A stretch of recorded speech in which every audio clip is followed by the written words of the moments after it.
Isishoshovu se-March and March laphana-ke ufele mqale ngamaphoyisa amnikeza umzima uma kumele kulandelwe icala la khona wabulawa khona amawindi ekhaya kubo engekho esegoli ehambela i-March and March. Sawubona kuphi nakuphi lapho ngekhona lo mbuzo njengamanje ubingelela yena Mathenda Gqozi Ntombi zomqhumo namehla akabanyeze baqamela imali sikwazi fana kwethu ungabe usukulakho uqala la ngicotha uzokulungela upress subscribe button unze show ukuthi uyalike uza njalo masifaka amavidiyo kube wena oqala uthola notification. Ufale emntwini emavikini amabili adlule kwashaya amawindi engekho ehambeni e-March and March esegoli-ke la khona-ke babenza i-peaceful march bethi-ke abokufika abangenawo amaphepha kuleli zwe abahambi. Khala ngabaphoyisa-ke amnikeza umzima uma ngabe kufanele bemsize athi-ke amaphoyisa asehadingi akuwona-ke kufanele ngabayamsiza kodwa-ke kufanele abawasedisi amsizayo. Thena-ke uma ngabe semuvela edisi aphinda futhi bafika namanje-ke uma bephethe bonke ubufakazi amaphoyisa awazange azamsiza ngalutho. Buka nayo-ke ividiyo fela emntwini echaza. Sanibonani bafowethu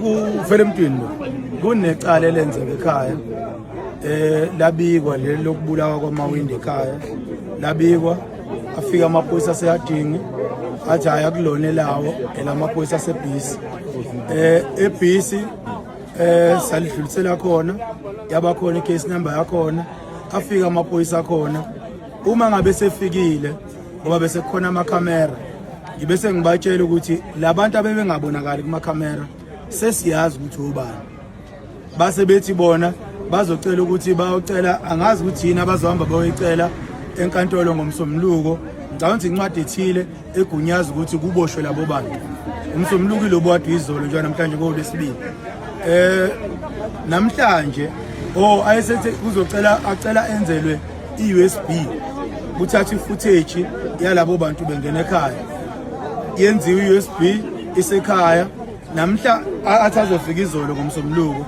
njengoba kade ngivakashelwe umphakathi wasehadingi izolo azange afikeke namhlanje ayafona ekhaya athi acela i-USB siyithathe sihambise e-police station yasehadingi same police station lesivule kuyona ehadingi yathi icala alikho i-police station yasehadingi lise-police station yasebhisi lawa sebhisi athi asithathe i-USB enama-footage siyisehadingi ngiyadideka icala lami liphethwe umseshi usibutha udadewethu PP Sibutha umseshi oliphethe lisebhisi police station esemzimkhulu engifisa ukwazi leli cala lino 2 weeks nezinsuku manje kwenzeka kanjani abantu bangena ekhaya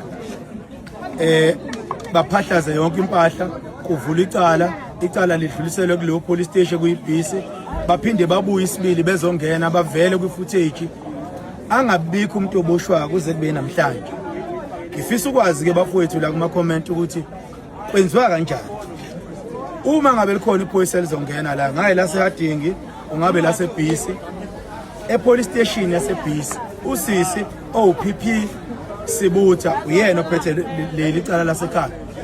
Ngifisa ukwazi ukuthi kwenzeka kanjani abantu angababophi kwenzeka kanjani ngingaseshwa kwenzeka kanjani ngenzeki lutho limile icala so angazi kwenzakalani noma ingoba into ithinta mina noma ingoba into ithinta amakwerekwere angazi kodwa kwenzakalani so umphakathi wakithi ngifisa ningiphendulele la noma ningibuzele nina noma baseduzane nebhisi bafune nje umseshi oPP owesifazane PP Sibutha kwenziwa yini icala elivulwe uthandekile Gumede kudadewethu lingathathelwa zinyawo noma lingathathelwa inyathelo kuze kuphele 3 weeks akekho boshiwe ayikho into yenzakalayo yonke into amaphoyisa ashona ngala nangala angazi noma ngoba into ngoba ithinta amakwerekwere angazi kwaba nolwazi ngicela bangene kwabafisa inamba yakhe umseshi ngizobanikeza ku-inbox bangibuzele yena ngiyabonga kakhulu bafowethu hayi ngodlame ukubuza nje ukuthi kwenzeka kanjani ukuthi manje sekuthiwa i-USB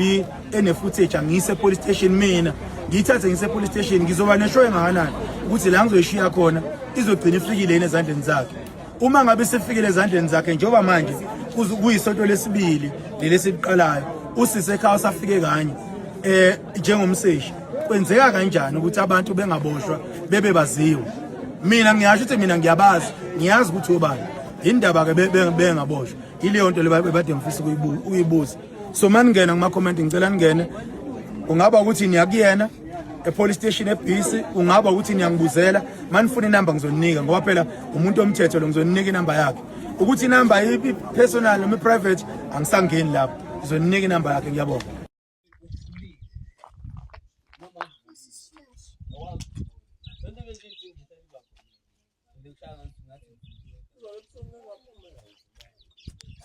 Akekho ngisho ekuseni akekho umuntu obecabanga ukuphuma la ekhaya bonje lo muntu owenze lento benesikhathi sonke. Mhlambe ubalekisa ukubona umuntu mengicabanga mina. Mhlambe khona umuntu ombonile wasewayeka noma uhlu. Ya baba siyaphila hamba nje. Hayi kuhamba kahle kakhulu mfowethu kunomuntu osangabazi ukuthi abantu bokufika bazohamba kuleli. Ngibona abantu namhlanje baphume kakhulu ukudlula okwayizolo ikakhulukazi inhlanga eziningi ezahlukahlukene. Isho ukuthini lento kunina eniseka kakhulu into kwaMangobese? Asike sithi bafo abantu abangabazayo osopolitiki akekho umuntu osemphakathini ongabazayo. Abantu abangabazayo yikhulu futhi umuntu ongabazayo uhulumeni osiphethe ukuthi abantu bokufika bazohamba ngoba njoba silana sizile kuzodlala ngeshiya emakhaya ngeke sidele sinikele ngempilo zethu kanti sinikelela izi. So kuthiwana ngamakhanya kwayikhanyela okudlula lokho esikwenzayo ngoba kuyakuthiwa umuntu uzama kathathu okwesithathu usuke sehlulekile okwamanje kusakuzama kokuqala lokho emakuthatha i-peaceful march. So ngelinye ilanga siyongayinza kodwa simasha ngoba kuyabonakala engazathi abezwa kahle lawa esithi basiphethe yiloko bafuna ukusho. uMangobese uthinta indaba enkulu ukuthi abantu bokufika baqashiswa abantu bakuleli. Mhlawumbe umuntu osenenkani othi yena hayi mina ngiyazuza ngomuntu okufika kwami la ngiqashise khona. Ungathini ukumakha umuntu wakuleli ukuthi akakubona ukubaluleka ukuthi bahambe babuyele emazweni abo? Webafo lihle iqiniso uma ukhuluma ngabantu abaqashisile lapha ekhaya beqashisa ikwerekwere ngalimuva la kamakhelwane.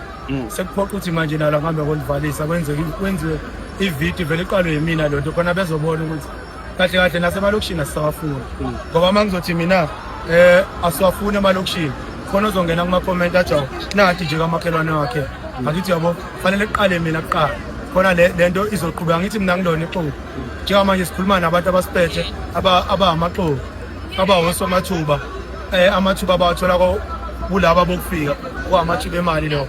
So mina angiqale mina kuqala ngenza iqiniso njengoba ngiwasuse yadini okuyingakithi angiwasuseke nala kamakhelwane. Bafo njengamanje sisuke yadala isho njalo uJohn. Amazwi okugcina ongaphetha ngawo wabhekise kuMangobese ukuthi nizinsizwa zaKwaZulu nezinye inhlanga kufanele zibe kuleli nizoqhubeka nimeseke ngaso sonke isikhathi ngathini? Mina mntababa engingakusho kulula ngingathi ngaphandle komzali wami noma komndeni wami uMangobese la efa khona mayefela lento esiyenza njengamanje ayinami ngiyofela khona baba. So ngiyacabanga ukuthi insizwa nensizwa sikhuluma nawo limo olulodwa. uMangobese ushoda ngento ezimbili ushoda ngentshebe ashoda ngenye into ebasemadodeni. Kahle kahle uMangobese indoda uphelele ngiyaxolisa umne wethu okumyeni wakhe kodwa wathola umuntu ophilayo lapha. Wathola umuntu ophilayo udadewethu uphila kakhulu ingako sinikela ngempilo zethu. Sithi mangaba befike bemshaya noma mabembulanga noma mabemdubula noma mabemthumba noma mabembopha baletha amaveni amaningi basibophe sonke. Ukukhumbuza abaseThekwini amakwerekwere noma ngakuthiwa yini abayitshela ukuthi ngoba sesegoli asisabuyeli kubona siyeza noma size webafo iTheku besiklina ngemshanelo. Wayesethi uphakela umthakathi ngoba eThekwini sekunamagundane nezinyoka. Indoda nendoda ayiphatha isikhwili enze uma ngabe iclean isusa amagundane ebese isikhwili sisebenza ukulishaya mali ngafuni ukusuka. So engathi ezoqinisa isandla kakhulu ke manje kwaZulu angingathi eThekwini kuphela angithi kwaZulu kodwa eThekwini lizophupha nommeli bafowethu eHardingi ke angisaphathe sakhuza bafowethu eHardingi siyangena olwesine olwesihlanu isabatha isonto sivala yonke into ngomsomluko. Umuntu wase South Africa onamandla akahamba ovula ikhawashi yadinga amakhawashi aseyadinga phethwa amakwerekwere siyawavala namasaluni siyawavala. Onamandla kwale South Africa abe umsebenzi wakhe lo noma imuphi umsebenzi orana ikwerekwere lapha yadinga umuntu wase South Africa afika ngomsomluko olwesibili olwesithathu uMay wonke nifike bafowethu uzothatha indawo enqinise kumele ulenze umrentelo mastand ebese lo ndawo ebeyakho lento abakwazi ukuyenza ngoba ba rent thina manje sesorenta bese siyangena ngodli takaba mfowethu abo kakhulu ngesikhathi sakho shemba kabe nani abahambe abahambe amen.